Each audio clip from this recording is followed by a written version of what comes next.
પ્રકારના દુઃખદ સમાચાર 12 તારીખના રોજ ગુજરાતને મળ્યા હતા। અમદાવાદ શહેરની અંદર અમદાવાદથી લંડનની ફ્લાઇટ ક્રેશ થઈ અને જેની અંદર 200થી પણ વધારે લોકોના મૃત્યુ થવા અને એની અંદર ગુજરાતના પૂર્વ મુખ્યમંત્રી વિજયભાઈ રૂપાણી તેમનું પણ અવસાન થયું અને સમગ્ર રાજકોટ માટે ખૂબ જ આઘાતજનક સમાચાર હતા। કારણ કે વિજય રૂપાણી એ એમની પોતાની કર્મભૂમિ છે જે રાજકોટ બનાવી હતી। સંઘના કાર્યકર્તાથી લઈને છેક મુખ્યમંત્રીના પદ સુધી તેમને રાજકોટમાં જ વિતાવ્યું અને રાજકોટના વિકાસની અંદર તેમનો ખૂબ જ મોટો ફાળો હતો। અને આજે તેમનો જ્યારે અશ્વદેહ જે છે રાજકોટ એરપોર્ટ ઉતર્યો ત્યારથી લઈને જ્યારે કુદરત પણ રડી રહ્યું હોય તે પ્રકારના દ્રશ્યો જે છે સામે આવે। કારણ કે જ્યારથી પણ વિજયભાઈ રૂપાણીનો અશ્વદેહ જે છે રાજકોટની ધરતી ઉપર ત્યારથી સતત વરસાદ જે છે વરસી રહ્યો છે। હાલ રામનાથપરાનું જે સ્મશાન ગૃહ છે ત્યાંના દ્રશ્યો જોઈ શકાય છે કે જે લોકો જે છે હા, પરંતુ અહીંયા અમારા સહયોગી જે છે ગૌતમ ભેડા તેમની સાથે વાત કરશું। આખું વિજય રૂપાણી, ગૌતમભાઈ સૌથી પહેલાં તો ગુજરાતના પૂર્વ મુખ્યમંત્રી વિજયભાઈ રૂપાણી ભલે જન્મ્યા હોય બર્મામાં, પરંતુ તેમની કર્મભૂમિ અહીંયા બનાવી હતી। વિકાસ, રાજકોટના વિકાસમાં ખૂબ મહત્ત્વનો ફાળો અને આજે તે રાજકોટ શહેર અને ગુજરાતની જનતાને છોડીને પંચમહાભૂતોમાં વિલીન થઈ રહ્યા છે। ચોક્કસ રાજકોટ સાથે જે વિજયભાઈનો જે નાતો છે તે એક અનોખી કહાની છે, કેમ કે માત્ર એક રાજકીય નેતા તરીકે તો તેમને આખું ગુજરાત ને ભારત પણ ઓળખે છે, પરંતુ એમની જે રાજકોટ સાથેનો જે નાતો છે તે એક એનાથી વિશેષ હતો। રાજકોટમાં જેમ તમે કીધું એમ વિકાસ કામો તો ઘણા બધા કર્યા, રાજકોટને એમ્સ આપ્યું।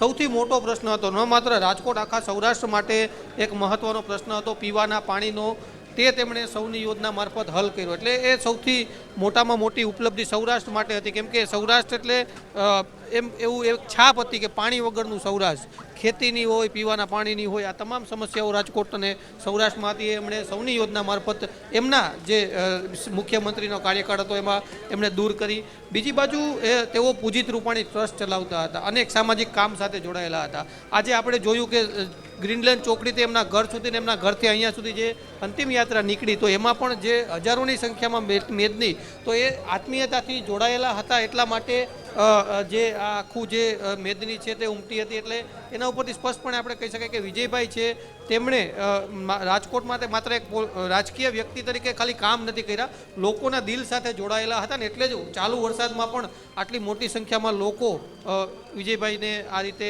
અંતિમ દર્શન કરવા માટે, શ્રદ્ધાંજલિ પાઠવવા માટે આવી રહ્યા હતા। ખાસ કરીને વિજયભાઈની વાત કરવામાં આવે તો એક કહેવાય કે સંઘના કાર્યકર્તા તો જો કે એ અહીંયાથી શરૂઆત કરી હતી, પરંતુ કોર્પોરેટર હોય, સાંસદ બનવું, ગુજરાત પ્રદેશના પ્રમુખ બનવું અને ધારાસભ્ય બાદ મુખ્યમંત્રી બનવું, એ આખું એમનો સમયગાળો અને રાજકોટની અંદર મહત્ત્વના વિકાસ, તમે જેમ વાત કરી કે એમ્સ, રાજકોટની આંતરરાષ્ટ્રીય એરપોર્ટ બનવું, અમદાવાદથી રાજકોટ જવા માટે જે ટ્રાફિકની સમસ્યા, 6 લાઇન રોડ આપો, અનેક વિકાસના કામો મળ્યા છે। પરંતુ જ્યારે આજે જ્યારે તેમની આપણે સૌથી વાત કરીએ જ્યારે લંડન જતી ફ્લાઇટ ક્રેશ થઈ ત્યારે એ સમયે રાજકોટની પરિસ્થિતિ, રાજકોટની જનતા ઉપર કેવા પ્રકારનો આમ કહેવાય શોકની લાગણી સવાઈ હતી, કારણ કે ખૂબ જ મોટી ઘટના રાજકોટના શહેરના લોકો માટે હતી। ચોક્કસ, એક તો માનવામાં ન આવે એવી વાત હતી, કેમ કે હું તમને રાજકોટનું જ એક ઉદાહરણ આપીશ। રાજકોટમાં જ્યારે અમને આ મેસેજ મળ્યા કે કદાચ વિજયભાઈ આ ફ્લાઇટમાં છે એવી વાત છે, એટલે અમે સીધા જ વિજયભાઈના ઘરે પહોંચ્યા, જે તેમનું જે પ્રકાશ સોસાયટીની અંદર જે ઘર આવેલું છે ત્યાં પહોંચ્યા। એમના આસપાસના પાડોશીઓ છે તેમને પણ મીડિયાના મારફતથી ખ્યાલ આવ્યો હશે કે આ પ્રકારની કોઈ વાત છે, એટલે એવો પણ બહાર આવી ગયા હતા અને તમામ લોકો એક જ વાત કરી રહ્યા હતા કે વિજયભાઈ કદાચ આ ફ્લાઇટમાં ન હોય એવું બને, અને અથવા તો હશે તો પણ વિજયભાઈને કંઈ નહીં થયું હોય। લગભગ 2 થી 5 મિનિટની અંદર તમામ પાડોશીઓ છે એમની સાથે અમે વાત કરી કે વિજયભાઈ છે એ અમારા પાડોશી નહીં, અમારા પરિવારજન હતા। એ રીતના અમે વિજયભાઈ અને એમના પરિવાર છે તેમની સાથે રહેતા હતા। અને ત્યારબાદ લગભગ 2 થી 5 મિનિટની અંદર જે મહાદેવનું મંદિર છે કે જ્યાં અત્યારે વિજયભાઈનો પાર્થિવ દેહ પણ દર્શન માટે રાખવામાં આવ્યો હતો, એ મહાદેવના મંદિર ખાતે લોકોએ કીર્તન શરૂ કરી દીધા। એમના બધા જ પાડોશીઓ મોટી સંખ્યામાં ભેગા થઈ અને કીર્તન શરૂ કરી દીધા। એટલે આ પ્રકારની એમની વર્તણૂક હતી અને રાજકોટને કઈ પ્રકારની ખોટ પડી છે એ આના ઉપરથી સમજી શકાય। બીજી હું વાત કરું પોલિટિકલ, તો એક મહેશભાઈ રાજપૂત અને એક લલિતભાઈ કગથરા, બંને કોંગ્રેસના નેતા છે, પૂર્વ ધારાસભ્ય છે લલિત કગથરા। આ બંને વિજયભાઈના પાડોશી હતા, બંને કોંગ્રેસ સાથે જોડાયેલા છે। જ્યારે અમે બંનેની સાથે વાત કરી કે આ રીતની વાત છે અને તેમણે મીડિયા સાથે પણ વાત કરી છે કે વિજયભાઈ છે એ એક એવો વ્યક્તિ હતા કે જેને પાસેથી રાજકીય યુવાનોએ શીખવાની જરૂર છે કે એક તંદુરસ્ત રાજકારણ કોને કહેવાય। અમે ભલે ચૂંટણીમાં સામે હોય, એકબીજા સામે જીતવા માટે, હાર જીત માટે લડાઈ કરતા હોય, પરંતુ જ્યારે ચૂંટણી પૂરી થતી ત્યારે વિજયભાઈ છે તે એક મિત્રની, એક પાડોશી અને એક પરિવારની ભાવના સાથે અમારી સાથે રહેતા હતા. એટલે આ પ્રકારનું વર્તણૂક હતું. લલિતભાઈએ જે રીતના વાત કરી કે એમના દીકરાનું જે અકાળે અવસાન થયું હતું ત્યારે વિજયભાઈએ જે એમને 2 થી 3 કલાક સાંત્વના પાઠવી એ મારા જીવન માટે યાદગાર ક્ષણ છે. જે કોંગ્રેસના ધારાસભ્ય હોવા છતાં પણ વિજયભાઈનું આ પ્રકારનું વર્તન લોકો સાથે હતું. આપણે કોઈ દિવસ નહીં જોઈએ કે કોઈ રાજનેતા છે તે વિજયભાઈ વિશે કોઈ એવી વાત કરતા હોય, અને કદાચ ભૂલથી કરી હોય તો વિજયભાઈ છે એ મોટા દિલના નેતા હતા અને હંમેશા માફ કર્યા છે. અને એટલા જ માટે, અને આ જ વસ્તુ પત્રકારો માટે પણ હતી, ખાસ કરીને પ્રિન્ટ મીડિયા જ્યારે પણ ભારતીય જનતા પાર્ટી કે વિજયભાઈ વિશે કોઈ એવા નેગેટિવ સમાચાર જ્યારે છાપતી ત્યારે પણ વિજયભાઈ મોટું મન રાખતા અને એમના જે સંબંધો હતા એમની સાથે ક્યારેય રાગદ્વેષ નથી રાખ્યા. એક બી વાત મહત્વની છે, કારણ કે પાયાના કાર્યકર્તાથી છે મુખ્યમંત્રી પદ એટલે કે મુખ્યમંત્રીનું પદ સંભાળવું, પ્રદેશ પ્રમુખ બનવા, જે છેલ્લે અંતિમ સમયે તો એ પંજાબના પ્રભારી તરીકે પણ પોતાની કામગીરી સંભાળી. પરંતુ જે પ્રકારે એમના વિડીયો વાયરલ થયા કે દેશભક્તિ ગીતો ગાતા જોવા મળે, લોકો સાથે જોવા મળે, નાના બાળકો સાથે રમતા જોવા મળતા હોય છે. હવે એ જે આખી ઘટના છે, આપ વર્ષોથી પણ રાજકોટનું રિપોર્ટિંગ કર્યા છો, તો તેમના મિત્રોમાં કેટલી મહત્વની ખોટ, કારણ કે મિત્રો સાથે પણ એ પ્રકાર રહેતા હતા. ભલે મુખ્યમંત્રી બની ગયા પરંતુ તે એ પોતાનો એક મિત્ર હતો, એક સામાન્ય માણસની જેમ એ લોકો રહેતા હતા. વિજયભાઈની મિત્રતાની જો વાત કરવામાં આવે તો એમનું એક ગ્રુપ હતું, dirty dozen group. Dirty dozen જે ગ્રુપ છે 12 મિત્રોનું ગ્રુપ હતું. અને એ ગ્રુપની જો વાત કરવામાં આવે, એક જે એમના મિત્ર છે એમણે વાત પણ કરી હતી કે આ ડર્ટી ડઝન ગ્રુપ છે, આ ડર્ટી ડઝન નામ છે એ પણ અંજલિ ભાભીએ આપેલું છે એવું એમના મિત્રો કહેતા. એટલે જે વિજયભાઈના ધર્મપત્ની છે અંજલિબેન, એમણે આ ગ્રુપનું નામ આપ્યું હતું. અને આ ગ્રુપનો એક નિયમ હતો કે દર મકર સંક્રાંતિએ પતંગ ચગાવવા માટે તમામ આ જે 12 મિત્રો છે પરિવાર સાથે ભેગા થતા અને પતંગ ચગાવતા.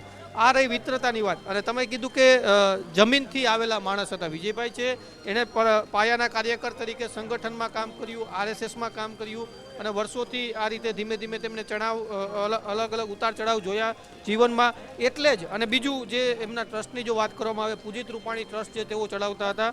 1994માં જે પૂજિત જે વિજયભાઈના દીકરા હતા એમનું અકાળે અવસાન થયું અને ત્યારબાદ જે આ ટ્રસ્ટ છે તે શરૂ કરવું એવો વિજયભાઈને ખ્યાલ આવ્યો. અને ત્યારબાદ તેના જે પૂજિત છે એમના પુત્ર હતા એમના નામે ટ્રસ્ટ ચાલુ કર્યું. ને તેને ટ્રસ્ટનું કામગીરી શું કે જે નિરાધાર બાળકો છે કે જેનું કોઈ નથી, જે માગવા જતા હોય અથવા તો એવી કોઈ કામ ધંધો કરતા હોય, તો આવા બાળકો છે તેને તેમની સાથે જોડવા, તેમને શિક્ષણ આપવું, આરોગ્ય આપવું, રહેવાની સુવિધા આપવી, આ બધી સુવિધાઓ પૂરી પાડીને આ જે ટ્રસ્ટ છે તેમાંથી નીકળીને બાળકો કે જેને કદાચ આજીવન મજૂરી કરવી પડતી હોત તે અત્યારે CA છે, ડૉક્ટર છે, એન્જિનિયર છે. એટલે આ પ્રકારનું એમની ટ્રસ્ટની કામગીરી હતી. દર વર્ષે જ્યારે વિજયભાઈ છે તે મુખ્યમંત્રી બની ગયા તેમ છતાં પણ જ્યારે પૂજિતનો જન્મદિવસ આવતો ત્યારે વિજયભાઈ છે ત્યાં બાળકો સાથે જમવા બેસતા, એક એમનો નિત્યક્રમ હતો. બાળકોની સાથે રમતગમત કરતા એવા આપણે ફોટા પણ ઘણા બધા જોયા છે. એટલે આ પ્રકારનો એક નિત્યક્રમ છે તે વિજયભાઈનો હતો. અને જેમ કે લોકો પણ તમે સાંભળતા હશો કે ભાઈ અમે મુખ્યમંત્રી હતા તો પણ અમને રસ્તામાં ક્યાંય ભેગા થઈ જાય તો એમ કે વિજયભાઈ અમને કહે કે લે તું અહીંયા શું કરસ, તમે અહીંયા કેમ આવ્યા? કેમ કે તમે કીધું એમ પાયાના વ્યક્તિ હતા ને પાયામાં શું હોય, નાનેથી ઉપર આવનાર માણસ છે તે દરેક વ્યક્તિની પરિસ્થિતિ છે તે સમજી શકતા હોય. અને આ પ્રકારનું વર્તણૂક છે તે વિજયભાઈની પણ રહી. અચ્છા, અંતિમ સવાલ કે આજે જ્યારે એમનો પાર્થિવ દેહ રાજકોટ એરપોર્ટ પર હીરાસર એરપોર્ટ લાવવામાં આવ્યો ત્યારે જાણે કે કુદરત પણ રડી રહ્યું હોય. રાજકોટવાસીઓ માટે કેટલી ખોટ પડશે? પંચ મહાભૂતોની અંદર વિલીન થઈ રહ્યા છે. ચોક્કસ બહુ મોટી ખોટ કહેવાય રાજકોટ માટે. એક રાજકીય વ્યક્તિ તરીકે જ નહીં, અમે પણ ઘણીવાર ચર્ચા કરતા હોય કે રાજકોટમાં એવા નેતા ખૂબ ઓછા છે કે જેના કહેવાથી અથવા તો કાર્યકરોની અંદર એક પોતાની ઢબ હોય. લોકો કાર્યકરો છે તો એમ કહેતા હોય કે ના વિજયભાઈએ કીધું તો કરવું પડે. આ પ્રકારની એમની એક ઓળખ હતી વિજયભાઈની પાર્ટીની અંદર પણ. એટલે પાર્ટીને તો ચોક્કસપણે બહુ મોટી ખોટ છે કે આવા દિગ્ગજ નેતા છે તે ભારતીય જનતા પાર્ટીને રાજકોટના આવા મોટા નેતા છે તે ખોવાનો વારો આવ્યો છે. બીજી એક વાત કહું કે એવું આપણા એક માન્યતા છે ને કહેવામાં પણ આવે છે કે જ્યારે કોઈ મોટો વ્યક્તિ, કોઈ મહાન વ્યક્તિ, કોઈ મોટી આત્મા આ દુનિયા છોડીને જાય છે ત્યારે કુદરત પણ રડતી હોય છે ને એના સ્વરૂપે વરસાદ આવતો હોય છે. આજે આપણે જોયું કે સવારથી લગભગ જ્યારે ગ્રીનલેન્ડ ચોકડી ખાતે જ્યારે વિજયભાઈની પાર્થિવ દેહ પહોંચ્યો ત્યારથી લઈને અત્યાર સુધી નોનસ્ટોપ વરસાદ છે તે પણ ધીમો ધીમો વરસી રહ્યો છે. એટલે આ પણ એક કુદરતનું એક સૂચન કહી શકાય કે જ્યારે મોટી વ્યક્તિ છે તે જ્યારે વિદાય લેતી હોય છે ત્યારે આ પ્રકારની પરિસ્થિતિનું નિર્માણ થતું હોય છે. બિલકુલ. તો જે પ્રકારની ઘટના બની અને આજ રાજકોટની અંદર જે પંચમહાભૂતોની અંદર વિલીન થઈ રહ્યા છે, કુદરત પણ આજે રડી રહી છે, કારણ કે આજે રાજકોટવાસી નહીં પરંતુ સમગ્ર ગુજરાતની લોકોએ અને ભાજપના ખૂબ મોટા દિગ્ગજ નેતાને ગુમાવ્યા છે. તેમનો અંતિમ સંસ્કાર થઈ રહ્યા છે, પરંતુ રાજકોટ વિજય રૂપાણીની જે ખોટ છે હંમેશા રાજકોટવાસીઓ અને ભારતીય જનતા પાર્ટીને જોવા મળશે. જી જી. બિલકુલ રાહુલ, આભાર જાણકારી માટે. તો જે પ્રકારે અત્યારે અંતિમ વિધિની શરૂઆત થઈ ગઈ છે, ત્યાં કેન્દ્રીય ગૃહમંત્રી મુખ્યમંત્રી ભૂપેન્દ્ર પટેલ પણ હાજર છે. આજના દિવસે રાજકીય સન્માન સાથે તેમને અંતિમ વિદાય આપવામાં આવી રહી છે. સી આર પાટીલ સહિતના દિગ્ગજ નેતાઓ પણ અત્યારે સ્મશાન ખાતે ઉપસ્થિત છે, જ્યાં અંતિમ વિધિ કરવામાં આવી રહી છે અને થોડીક જ વારમાં તેમનો પાર્થિવ દેહ છે એ પંચમહાભૂતમાં વિલીન થશે. તેમની સાથે જોડાયેલા તેમના મિત્રો, સ્નેહીજનો, તેમના પરિવારજનો, રાજકીય નેતાઓ, સામાજિક આગેવાનો, સાધુ સંતો, તમામ લોકો આજે એમને શ્રદ્ધાંજલિ અર્પિત કરવા માટે પહોંચ્યા હતા અને એમણે કહ્યું કે ખૂબ મોટી ખોટ વિજયભાઈ રૂપાણીના જવાથી પડી છે. હંમેશા યાદ રહેશે. સરળ સ્વભાવના હતા, નિખાલસ એમનો સ્વભાવ હતો. પક્ષમાં પણ સંઘથી લઈને મુખ્યમંત્રી તરીકેની તેમની જે સફર હતી, ખૂબ જ સરળ સ્વભાવના હતા. જમીન સાથે જોડાયેલા વ્યક્તિ હતા અને એમનો નિખાલસ સ્વભાવ છે તેમને અલગ પાડતો હતો. આજે એમની અંતિમ યાત્રા નીકળી અને અત્યારે બસ અંતિમ વિધિની અત્યારે આખી પ્રક્રિયા ચાલી રહી છે. થોડીક જ વારમાં એમનો પાર્થિવ દેહ છે પંચમહાભૂતમાં વિલીન થશે. 12મી તારીખે પ્લેન ક્રેશની દુર્ઘટનામાં પૂર્વ મુખ્યમંત્રીનું નિધન થયું અને અનેક લોકોનો આમાં ભોગ લેવાયો હતો, પરંતુ ત્યાર પછી જે ડીએનએ સેમ્પલ પણ મેચ થયા, પૂર્વ મુખ્યમંત્રી વિજયભાઈ રૂપાણીના બેનના સેમ્પલ લેવામાં આવ્યા હતા, ત્યાર પછી તેમના પુત્ર રિષભના પણ સેમ્પલ લેવામાં આવ્યા. મૃત્યુના 70 કલાક પછી ડીએનએ સેમ્પલ મેચ થયા હતા અને પરિવારજનોને આજે નશ્વર દેહ સોંપવામાં આવ્યો હતો. ત્યાર પછી હવાઈ માર્ગે રાજકોટ લઈ જવામાં આવ્યો. રાજકોટમાં પણ મોટી સંખ્યામાં રાજકોટની જનતા સહિત તેમની સાથે સંકળાયેલા લોકો તેમને શ્રદ્ધાંજલિ અર્પિત કરવા માટે પહોંચ્યા હતા. રામનાથપરાના સ્મશાન ગૃહ ખાતેના દ્રશ્યો છે, જ્યાં અંતિમ વિધિ માટેની આ પ્રક્રિયા ચાલી રહી છે. થોડીક જ વારમાં તેમનો નશ્વર દેહ છે પંચમહાભૂતમાં વિલીન થશે. રાજકીય નેતાઓ મોટી સંખ્યામાં હાજર છે. મુખ્યમંત્રી ભૂપેન્દ્રભાઈ પટેલ પણ અહીં પહોંચ્યા છે. કેન્દ્રીય જળશક્તિ મંત્રી સી આર પાટીલ ઉપસ્થિત છે. કેન્દ્રીય ગૃહમંત્રી અમિત શાહ ઉપસ્થિત છે.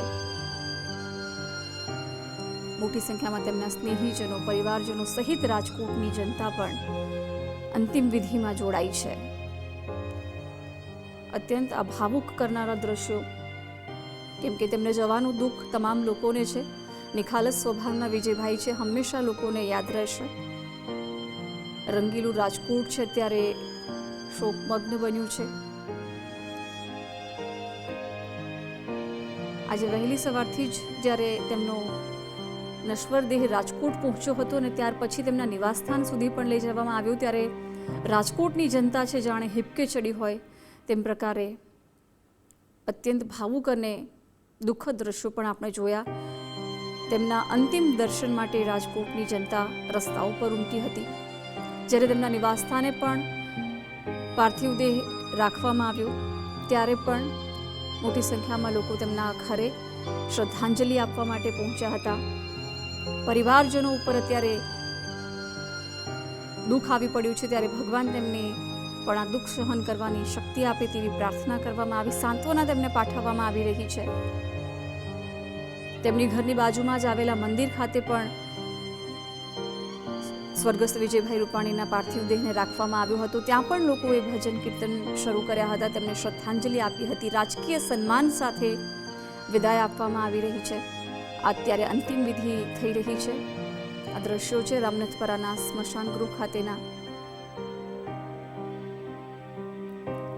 વિજયભાઈની વસમી વિદાયથી અત્યારે રાજકોટ હિબકે ચડ્યું છે અને આ છેલ્લી અંતિમ વિધિ અત્યારે યોજાઈ રહી છે અને થોડીક જ વારમાં તેમનો નશ્વર દેહ છે પંચમહાભૂતમાં વિલીન થશે.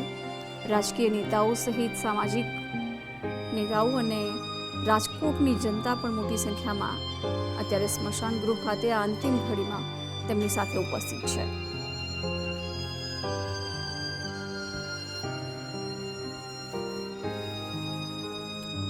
રાજ્યપાલ આચાર્ય દેવવ્રત, મુખ્યમંત્રી ભૂપેન્દ્રભાઈ પટેલ, સ્વર્ગસ્થ વિજયભાઈ રૂપાણીના પુત્ર રિષભ તમામ લોકોને મળી રહ્યા છે. કેન્દ્રીય ગૃહમંત્રી અમિતભાઈ શાહની પણ ઉપસ્થિતિ છે. કેન્દ્રીય જળશક્તિ મંત્રી CR પાટીલ, પૂર્વ નાયબ મુખ્યમંત્રી નીતિન પટેલ, તમામ જે ભાજપના દિગ્ગજ નેતાઓ છે એ આ સ્મશાન ગૃહ ખાતે અંતિમ વિધિમાં સામેલ થવા માટે પહોંચ્યા છે, પરિવારજનોને મળી રહ્યા છે.